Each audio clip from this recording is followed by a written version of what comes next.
Thanks to you, tomorrow will be a new day in America.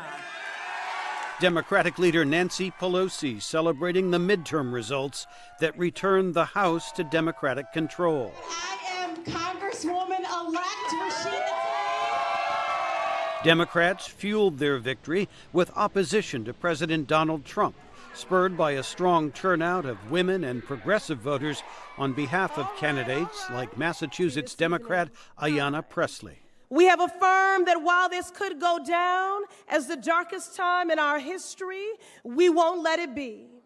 And instead, we will be defined by our hopes, not our fears. Thank you very much. Please. President Trump now faces the prospect of a stalled legislative agenda and numerous oversight investigations launched by House Democrats. But Trump remains defiant. They got nothing. Zero. You know why? Because there is nothing. But they can play that game, but we can play it better. The fact is, you do not have the votes in the House. Nancy, I do.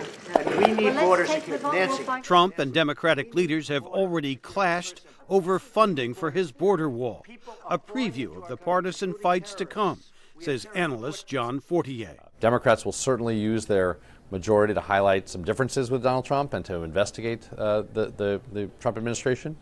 And then we'll be spending this year leading into the presidential election of 2020, so it's a transition year. Without full Republican control of Congress, Trump may be looking to cut some deals with Democrats, says Jim Kessler. At this point, we have not seen Donald Trump really have the ability to work with Democrats to cut any sort of deal in the first 2 years, so Mr. Art of the deal has really fallen short. We'll see if that is possible this time. But the president will also have to deal with the Russia investigation, which may be moving toward a conclusion in the coming months. Veteran political analyst Tom DeFrank. This is a watershed year coming up for President Trump. I mean, he's going to have to confront whatever it is that Robert Mueller says about him or alleges, and I think it's going to be a difficult year for him.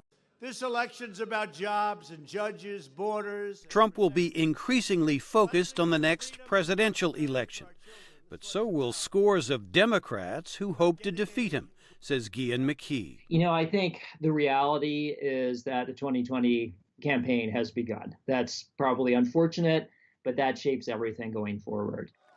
Ours is the greatest political movement. What happens in 2019 could go a long way to determining whether Donald Trump is a one-term or two-term president. Thank you very much, everybody. Jim Malone, VOA News, Washington.